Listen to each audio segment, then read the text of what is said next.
Dios ama a un mundo quebrantado y dividido. Pregunto, ¿y tú? De eso se trata lo que vamos a hablar en esta mañana. Dios ama a un mundo quebrantado y dividido. ¿Y tú? El Evangelio según San Juan, capítulo 3, versículo 16 dice: porque de tal manera amó Dios al mundo que ha dado su Hijo unigénito, para que todo aquel que en Él cree no se pierda, mas tenga vida eterna. Conocemos los procesos desde la creación, los cuales motivaron a que hoy la humanidad esté sometida a un estado de quebrantamiento y de división. Lo conocemos. Porque vivimos en un mundo quebrantado, dividido por nuestra avaricia, orgullo, por la terquedad y la dureza de corazón de quienes nos gobiernan. Dividido por el pecado, dividido por las guerras, el hambre, la persecución y el poder geopolítico. Y no solamente en nuestro país. Cuando usted hace una mirada al mundo, se da cuenta que muchas naciones están pasando por estos procesos de guerra, de dolor, de división, de persecución, de una inmigración masiva. Gente que se lanza al mar y con poca esperanza de llegar a un puerto porque la mayoría los rechazan. Muchos de ellos perecen en el mar, son náufragos en el mar.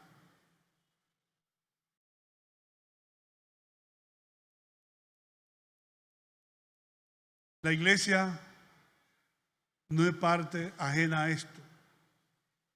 También nuestra iglesia en el mundo está siendo perseguida. Muchos hombres y mujeres de Dios están sirviendo de mártires por no abandonar su fe en Dios y están siendo sacrificados por la violencia del espíritu religioso, de los enemigos de Dios, de los enemigos de la familia. Y todo esto está pasando en nuestro mundo. En el Génesis capítulo 11, a partir del versículo 1, dice así: tenía entonces toda la tierra una sola lengua y unas mismas palabras. Y aconteció que cuando salieron de oriente hallaron una llanura en la tierra de Sinar y se establecieron allí y se dijeron unos a otros: vamos, hagamos ladrillo, cozámoslo con fuego. Y les sirvió el ladrillo en lugar de piedra y el asfalto en lugar de mezcla. Y dijeron: vamos, edifiquémonos una ciudad, una torre cuya cúspide llegue al cielo, y hagámonos un nombre por si fuéramos esparcidos sobre la faz de toda la tierra. Y descendió Jehová para ver la ciudad y la torre que edificaban los hijos de los hombres. Y dijo Jehová: he aquí, el pueblo es uno y todo esto tiene un solo lenguaje, y han comenzado la obra y nada les hará desistir ahora de lo que han pensado hacer. Ahora pues descendamos y confundamos allí su lengua, para que ninguno entienda el habla de su compañero. Así lo esparció Jehová desde allí sobre la faz de toda la tierra, y dejaron de edificar la ciudad. Por esto fue llamado el nombre de ella Babel, porque allí confundió Jehová el lenguaje de toda la tierra, y desde allí lo esparció sobre la faz de toda la tierra. Aquí comienza el fracaso del hombre bajo el pacto con Noé, el juicio de la confusión de lengua. El hombre ya había fracasado en el huerto del Edén cuando desobedeció a Dios. Fue su primer fracaso aquí en la tierra. Luego conocemos el juicio de Dios con el diluvio. Y luego conocemos el pacto que Noé, un hombre de Dios, hizo con Dios. Y Dios lo honró. De ahí es que viene otra generación, la cual vuelve otra vez a enfrentarse a Dios, a crear su propio Dios, a zanjearse su propio destino sin Dios.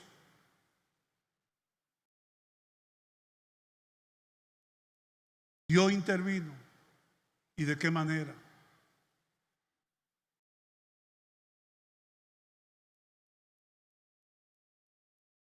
A partir de ahí nuestro mundo ha sido dividido geopolíticamente.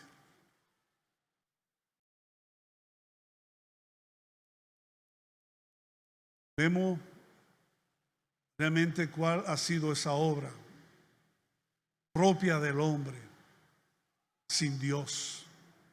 Cómo las naciones se han dividido, cómo ya no es rumor sino es guerra, cómo la misma naturaleza hoy está llorando desesperadamente. Dice que la naturaleza gime, llora por causa del pecado de nosotros los seres humanos. Cómo la familia corre de un lugar para otro. Cómo el enemigo se ha encargado de traer dolor, división, sangre en el hogar de la familia. Sin excepción, porque a nosotros nos ha tocado también vivirlo, más en otras naciones que nosotros. Pero también la Biblia registra otro hecho importantísimo acontecido en Jerusalén, que quiero señalar en esta mañana también. Y está en el libro de los Hechos, capítulo 2.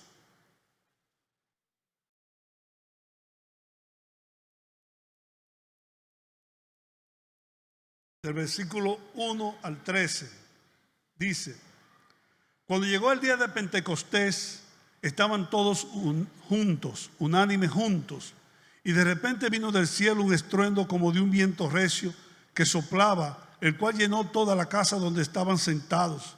Y se le apareció lengua repartida como de fuego, asentándose sobre cada uno de ellos. Y fueron todos llenos del Espíritu Santo y comenzaron a hablar en otras lenguas según el Espíritu le daba que hablasen. Moraban entonces en Jerusalén judíos, varones piadosos de todas las naciones bajo el cielo. Y hecho este estruendo, se juntó la multitud y estaban confusos, porque cada uno les oía hablar en su propia lengua. Y estaban atónitos y maravillados, diciendo: mirad, ¿no son galileos todo esto que hablan? ¿Cómo pues les oímos nosotros hablar cada uno en nuestra lengua en la que hemos nacido?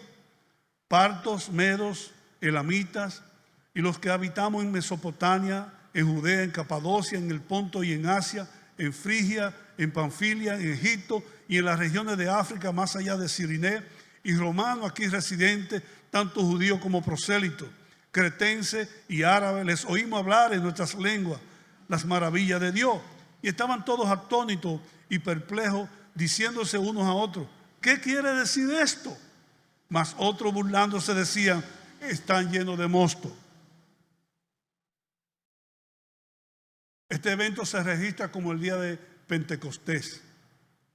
Babel significa confusión, división. Pentecostés significa unidad, claridad. ¿Qué dos eventos acontecieron en el proceso de los pueblos, de las naciones, que redundaron de una forma poderosa en los cambios que han sufrido las naciones? Uno para bien, otro para mal.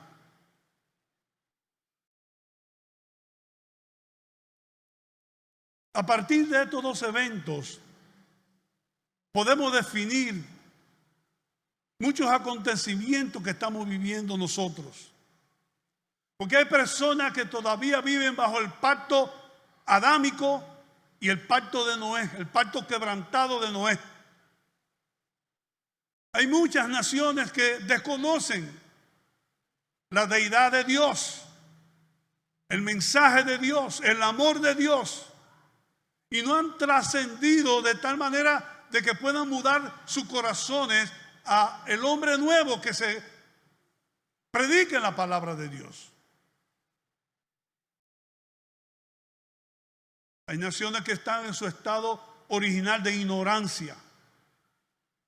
Hay otros que sí hemos escuchado el mensaje de la palabra de Dios y hemos trascendido a los cambios que produce el mensaje de la palabra de Dios. Y hoy somos portadores de esa palabra, somos portadores de su gloria. Hoy podemos ser testigos donde quiera que vamos del nombre que es sobre todo nombre, el nombre de nuestro Señor y Salvador Jesucristo. No solamente porque lo hemos leído o lo hemos oído, sino porque lo estamos viviendo. Hemos sufrido la transformación, la metamorfosis, el cambio que produce el poder de la palabra de Dios cuando entra a un corazón quebrantado. Ahora bien, ¿cómo podemos colaborar a aportar soluciones a un mundo dividido y quebrantado? De eso se trata lo que vamos a hablar. No vamos a quedar y señalar el hecho histórico solamente. Como iglesia, como torrente de vida que somos nosotros, como iglesia que ha sido investida y bautizada bajo la unción y el poder del Espíritu Santo de Dios, con ese poder que hace deshacer la obra de las tinieblas, que hace retroceder al enemigo, el cual el mismo Jesús dice que las puertas del infierno no prevalecerán contra la iglesia torrente de vida. ¿Cuántos lo creen eso, hermano?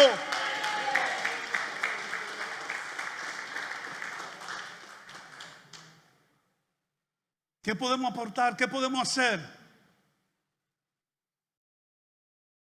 Si nuestro voto cuenta, si nuestra decisión cuenta, ¿qué podemos hacer?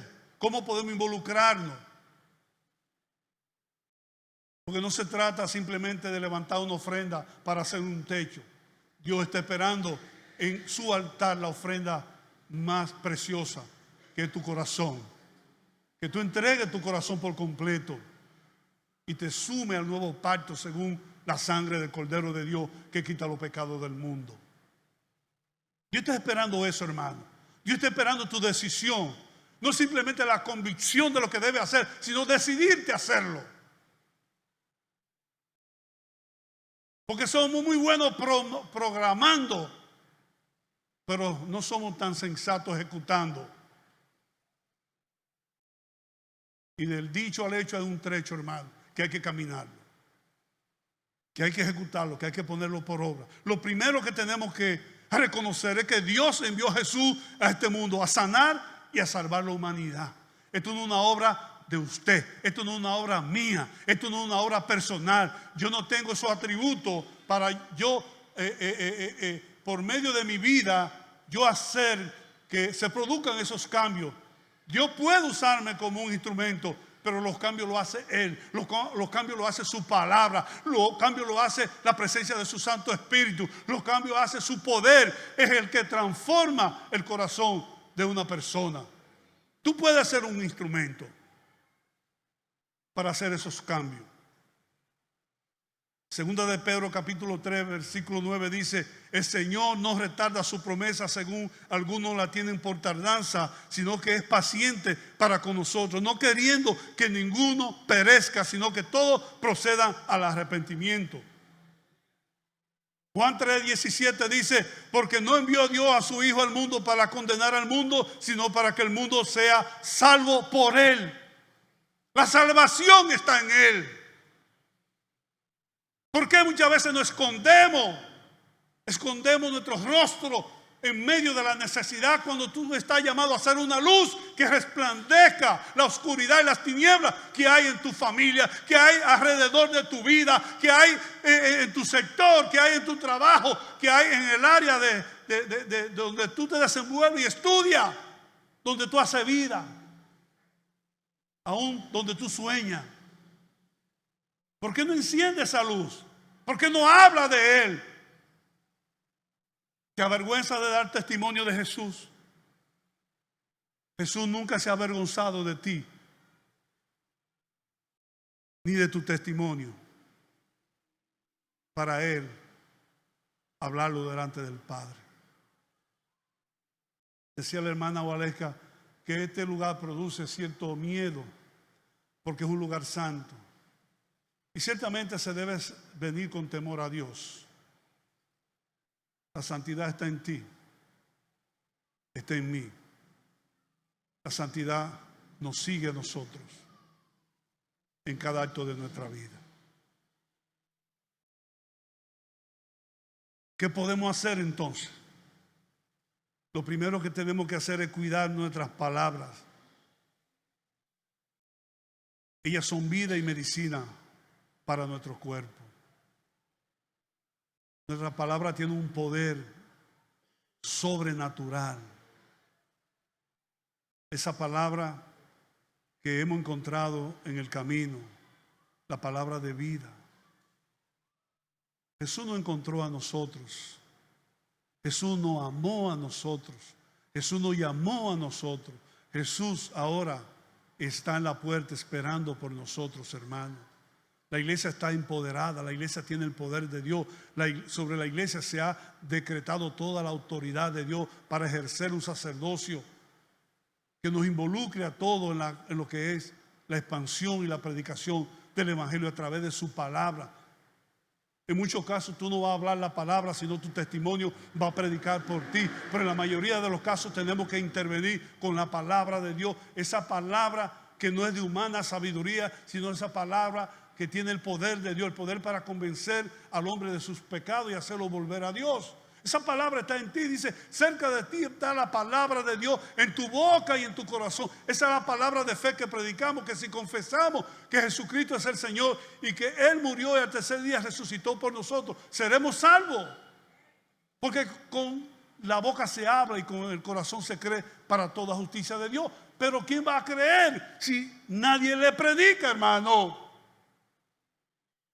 Y la fe viene por el oír y oír la palabra de Dios. Las personas necesitan oírte hablando de la palabra de Dios. No de cuento, no de pelota, no de pasatiempo. Eso tiene su espacio. Pero tratándose del llamado que tú tienes, la preferencia es que tú hables de la palabra de Dios. Aún tu testimonio tú lo edifiques. Tú le des color a través de la palabra de Dios. Porque ahí la gente va a conocer a Dios. Al Dios que no hemos visto, al Dios que predica Pablo, al Dios que nosotros hemos creído. Las personas lo van a conocer por los cambios que tú has sufrido de manera favorable, por las promesas cumplidas, por la medicina que ha sido la palabra de Dios para tu vida, por el testimonio de fe que tú tienes, por tu perseverancia en la fe, en la esperanza, en el amor.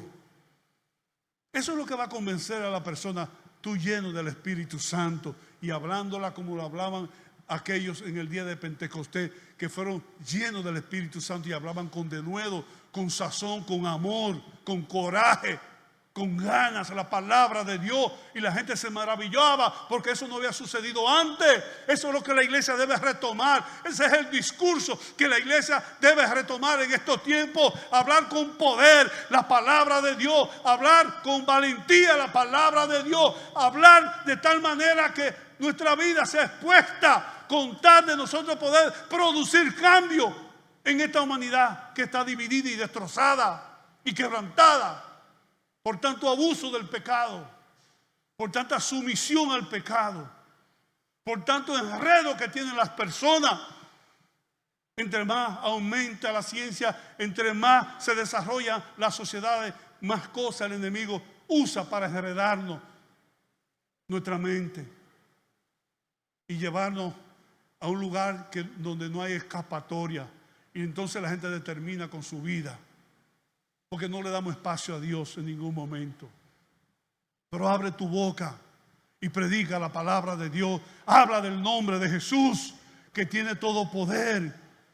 Bendito sea el nombre de Dios. No fue en vano el derramamiento de la sangre de Cristo en la cruz del Calvario. Dice que ella nos da entrada al lugar santísimo. Bendito sea su nombre. Tú tienes entrada al lugar santísimo, a la presencia de Dios. Llénate de Dios, vacíate de ti y llénate de Dios. Y tú vas a ver lo que va a pasar en tu vida. El primer asombrado va a ser tú.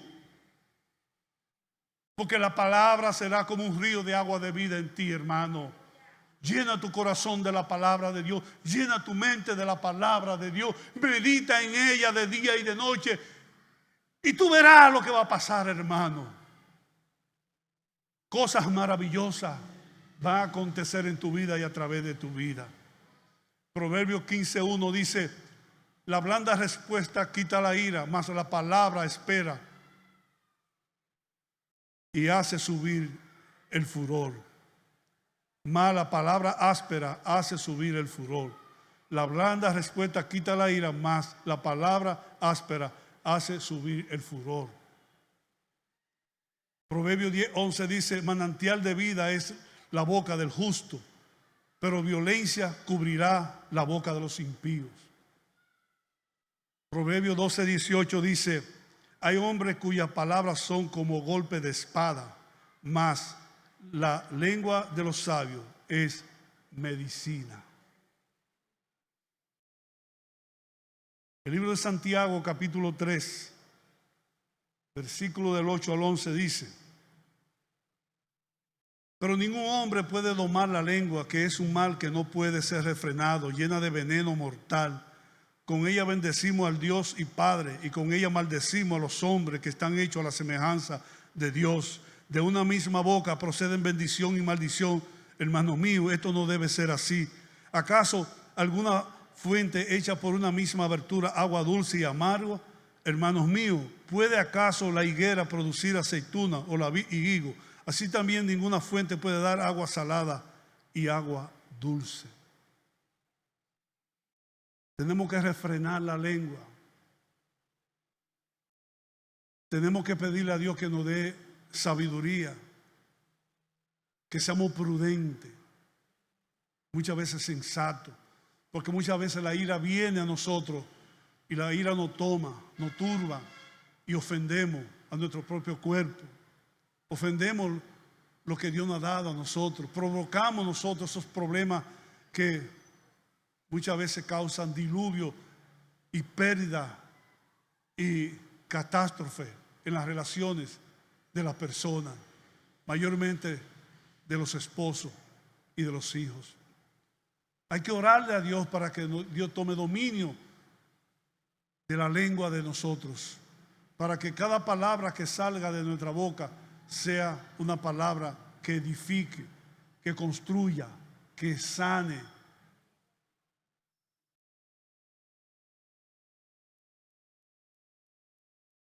Lo segundo es que debemos abrir nuestro corazón a los demás.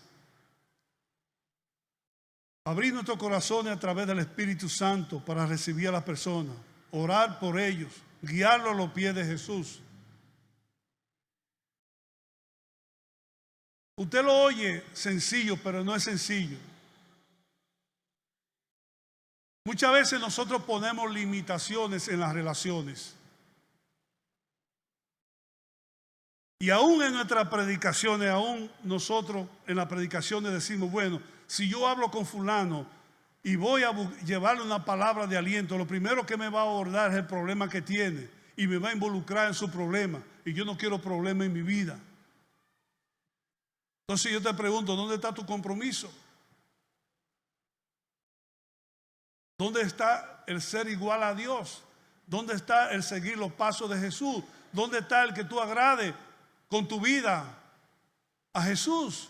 Que tú lo honres, que tú lo exaltes, porque de palabra podemos decir muchas cosas nosotros y escribir muchas cosas, pero lo que demuestra lo fehaciente de esto es las demostraciones que hagamos de lo que decimos. Aún sabiendo que la persona tiene problemas, cuando la enfocamos, nosotros vamos buscando la solución a los problemas de esa persona como si fuera mi problema, hermano. Que este sentimiento llegue a la boca de Dios, el saber que tú estás allí no por cumplir un mandato de la iglesia o del pastor, sino porque tú tienes el amor de Dios y quieres compartir el amor de Dios con esa persona que está viviendo ese presagio en ese momento, que está pasando por una tragedia, que está involucrado en una situación que no encuentra salida, a sabiendas de que la salida tú la tienes, porque no es con tu fuerza, no es con tu dinero, es con el poder de Dios que ese problema se va a resolver y va a llevar la solución. Pero no nos atrevemos a dar el paso. Pero sí vamos donde vamos a ser beneficiados, donde el ambiente es cómodo, y donde el hecho de involucrarnos y hacernos partícipes, vamos a resultar gananciosos. Porque muchas veces lo que hacemos lo hacemos por ganancia. Lo hacemos por altivez, por orgullo, por vanagloria, por el precio, no por amor. Jesús fue rico y se empobreció para enriquecerte a ti. Y esa riqueza que tú tienes para que tú la compartas. Ese amor que te cubre toda multitud de faltas es para que tú la compartas. Es para que tú la muestres, lo viva, lo ejecute, contamine, contagie a otros que están sedientos, que están padeciendo, que le hace falta, que están esperando ese momento de que alguien vaya y le dé ese testimonio de poder y de gracia y de amor. Y no hacer el llamado, ¿quién irá? ¿Quién irá? El profeta se levantó, envíame a mí. No nos peleamos por ser enviados, nos peleamos por los lugares donde podemos nosotros ser de ganancia para nosotros. Pero donde no hay pérdida, ahí no vamos.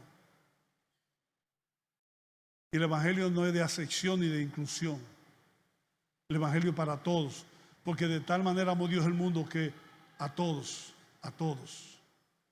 La muerte de Cristo fue por todos. Primera de Timoteo, capítulo 2, del 1 al 4, dice: exhorto ante todo a que se hagan rogativas, oraciones, peticiones y acciones de gracia por todos los hombres, por los reyes y por todos los que están en eminencia, para que vivamos quietos y reposadamente en toda piedad y honestidad, porque esto es bueno y agradable delante de Dios nuestro Salvador, el cual quiere que todos los hombres sean salvos y vengan al conocimiento de la verdad. Todos. Lo de un partido y lo del otro. Lo de una casta o de otra. Los ricos y los pobres. Los amigos y los enemigos. Todos. Debemos orar por todos. Nuestro testimonio debe influenciarlo a todos, sin excepción de personas, porque el Señor no lo hizo. El Señor murió por todo y a todos vino a buscar para que recibieran la salvación y la vida eterna. Lo tercero es que aprendamos a compartir el gozo del Señor y celebrar a Cristo en este mundo tan lleno de diversidad. Y cuando hablo de diversidad no estoy hablando de género. Es de la complejidad de este mundo, de tantas cosas que hay en este mundo, dispareja, en contraste, con desigualdad. No parece el modelo de Dios. La Biblia dice que Satanás es el Dios de este siglo. A ese sí se parece el modelo que el mundo está exhibiendo y viviendo ahora, y por lo cual muchas personas hasta pierden la vida para ostentar un lugar en este mundo que está a punto de desmoronarse, hermano, porque la venida del Señor está cerca. ¿Cuántos lo creen, hermano? Juan 19 y 20 dice: escribió también Pilato un título que puso sobre la cruz, el cual decía: Jesús de Nazareno, Rey de los judíos. Y muchos de los judíos leyeron este título, porque el lugar donde Jesús fue crucificado estaba cerca de la ciudad, y el título estaba escrito en hebreos, en griego y en latín. Esta lengua nos hace a nosotros ver una representación del mundo en aquel entonces, de la diversidad que había ya en el mundo. Recuerde que Él lo esparció al confundirlo y que no se podían entender. Fueron esparcidos por diferentes lugares del mundo, y de ahí nacen los pueblos y las naciones bajo un pacto de pecado, de desobediencia, de orgullo, porque ellos lo prefirieron así antes de humillar su corazón delante de Dios. Esa es la decisión muchas veces de nosotros los hombres, inteligentemente. Acortamos el camino creyendo que nos va a ir mejor, porque con Dios hay que ser paciente y hay que esperar. Y Dios dilata mucho, y nosotros no queremos pagar ese precio.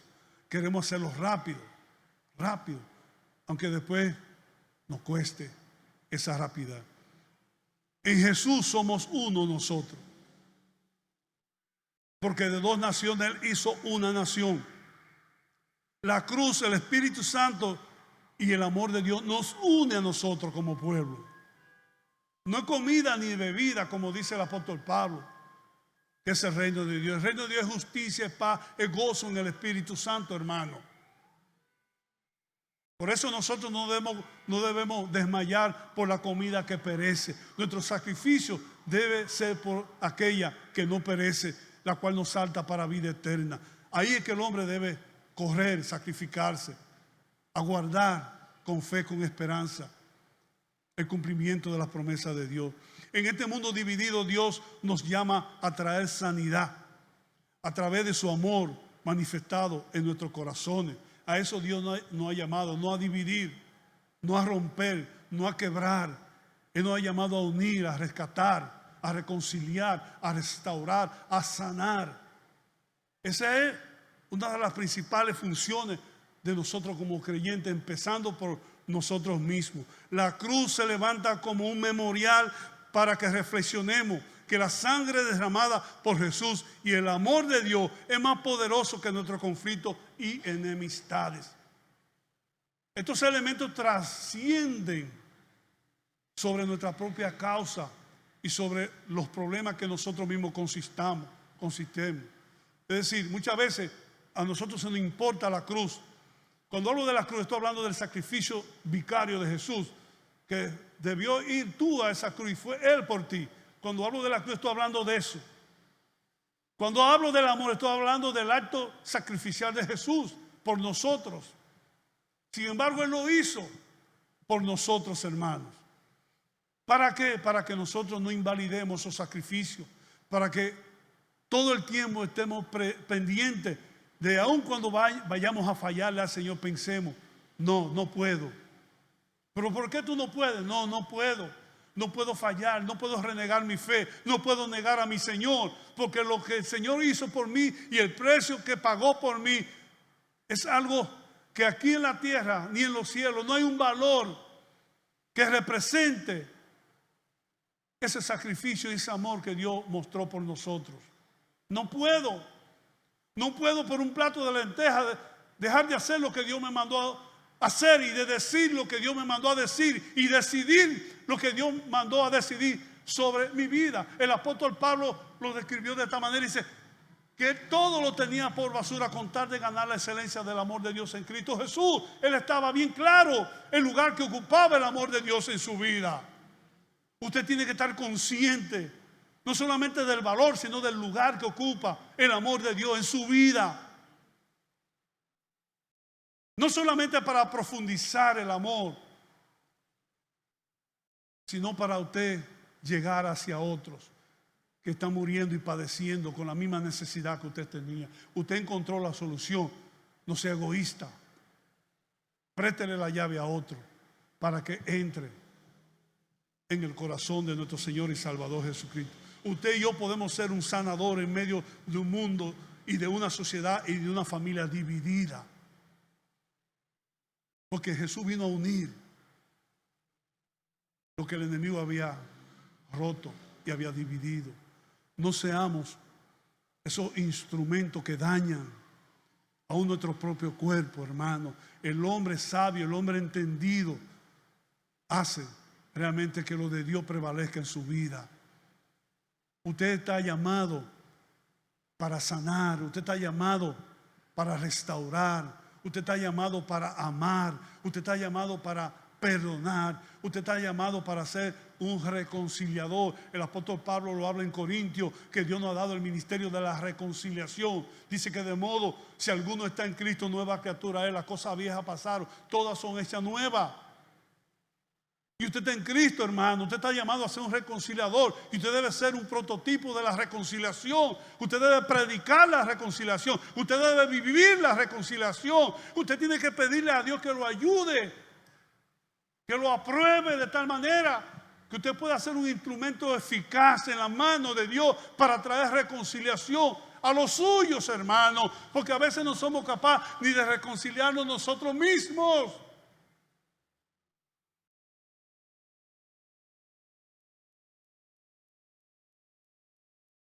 Romanos 12.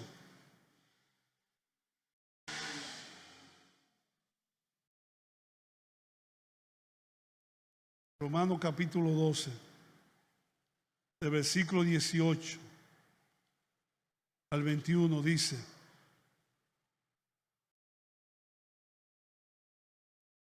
si es posible, en cuanto dependa de vosotros, está en paz con todos los hombres. No os venguéis vosotros mismos, amados míos, sino dejad lugar a la ira de Dios, porque escrito está: mía es la venganza, yo pagaré, dice el Señor.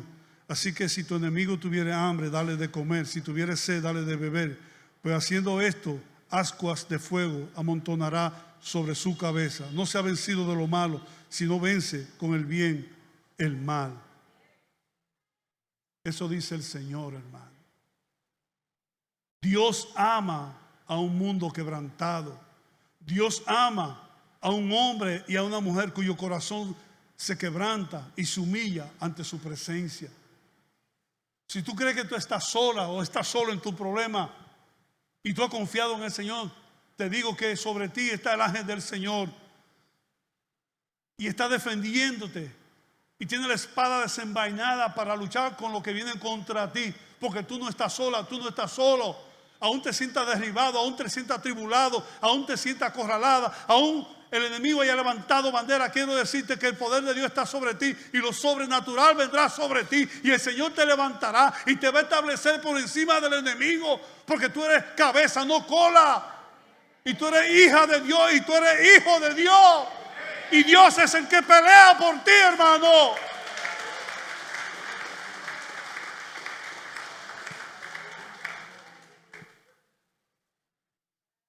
Tus lágrimas no han sido en vano. Aún las ofensas que has recibido en tu vida son como un galardón, porque tú has mostrado la verdadera mejilla que el Señor quiere que mostremos cuando somos ofendidos. Salmo 51, 17 dice: los sacrificios de Dios son el espíritu quebrantado, al corazón contrito y humillado no despreciará. Tú, oh Dios, no abandones a Dios. Por más tormentas que lleguen a tu vida, por más escasez que te toque vivir, por más aflicción que tenga, por más dolor que estés padeciendo, por cruel que haya sido la vida, no abandones a Dios. Lo único que tú tienes a Dios, y si tú tienes a Dios, lo tienes todo. Porque donde Él está, está todo. Él es la plenitud de todo en todo, hermano. Lo que pasa es que muchas veces necesitamos ser procesados, y los quebrantamientos vienen con un nombre que se llama bendición para ti. Son los que te van a hacer fuerte, vigoroso. Son los que van a tener un espíritu fuerte. Son los que van a acentuar tu fe en lo que tú has creído. Son los que te van a sustentar en muchos tiempos, aun cuando hay ausencia de todo, incluyendo los tuyos, porque Él nunca te va a abandonar. Tenlo por seguro y esté convencido y convencida de esto: Dios no te va a abandonar. Él está ahí como un poderoso gigante defendiendo tu causa. En el día menos esperado amanece resplandeciente la verdad sobre ti como la luz del mediodía, porque Dios es justo y misericordioso. Bendito sea su nombre. El Salmo 34, 18 dice: cercano está Jehová a los quebrantados de corazón y salva a los contritos de espíritu. Isaías 57, 15 dice: porque así dijo el alto y sublime, el que habita la eternidad y cuyo nombre es el Santo. Yo habito en las alturas y la santidad, y con el quebrantado y humilde de espíritu, para hacer vivir el espíritu de los humildes y para vivificar el corazón de los quebrantados. Ese es tu Dios, ese es mi Dios, ese es el que ha hecho suya tu batalla. Es el que pelea por ti. Es el que está levantando bandera aún en tu fuerte, aunque tu fuerte estás quemado, aunque te saquearon, aunque te derribaron, aunque está muriéndote, el Señor levanta bandera en medio de la ceniza, aleluya, y se proclama como Rey de Reyes y Señor de Señores, y Él hará resplandecer su gloria sobre ti, aleluya, aleluya. La gloria de Jehová está sobre ti. Bendito sea su nombre. Su gloria, su presencia, su poder, su majestad está sobre ti, hermano. Porque Él en ningún momento te ha desamparado. Lo que pasa es que los días oscuros te han hecho perder la visión de Dios. Y humanamente, posiblemente nos sintamos perdidos. Porque tenemos una carnalidad. Somos espíritu, alma y cuerpo. Y posiblemente estemos nosotros con una sobredosis de carnalidad. Y estemos un poco trancados. Y desesperados. Cansados. Porque uno se cansa, hermano. Uno se cansa del hambre, se cansa del padecimiento, se cansa de la persecución, se cansa de la necesidad, hermano. Pero Dios te dice, no te canses de mí. Nunca te canses de mí, porque yo soy una fuente de vida para ti. Bendito sea el nombre del Señor. Alabado sea su nombre. Dios ama a este mundo quebrantado y dividido. ¿Y tú lo amas también? Pues si lo ama, ve y haz lo mismo. Termino con la palabra profética. Mateo 28, de 18 al 20 dice: y Jesús se acercó y les habló diciendo: toda potestad me es dada en el cielo y en la tierra. Por tanto, id y haced discípulos a todas las naciones, bautizándolos en el nombre del Padre, del Hijo y del Espíritu Santo, enseñándoles que guarden todas las cosas que os he mandado. Y he aquí, yo estoy con vosotros todos los días hasta el fin del mundo. Esa es la promesa que Él hace para ti. Él no te ha abandonado. Parecería un juego de estrategia que cuando tú lo buscas no lo puedes tocar, pero Él está ahí. Simplemente cree en el Señor Jesucristo. Simplemente espera en el Señor Jesucristo. Simplemente muéstrale gratitud al Señor Jesucristo. Aún las cosas no parezcan de tal manera, pero si Él lo prometió, te aseguro que Él vendrá para cumplir lo que ha prometido. Dios te guarde, Dios te bendiga. Que el shalom de Jehová esté sobre ti y sobre los tuyos. Y que hoy sea uno de los mejores días de tu vida. En el nombre de Jesús. Paz. Bendiciones a todos.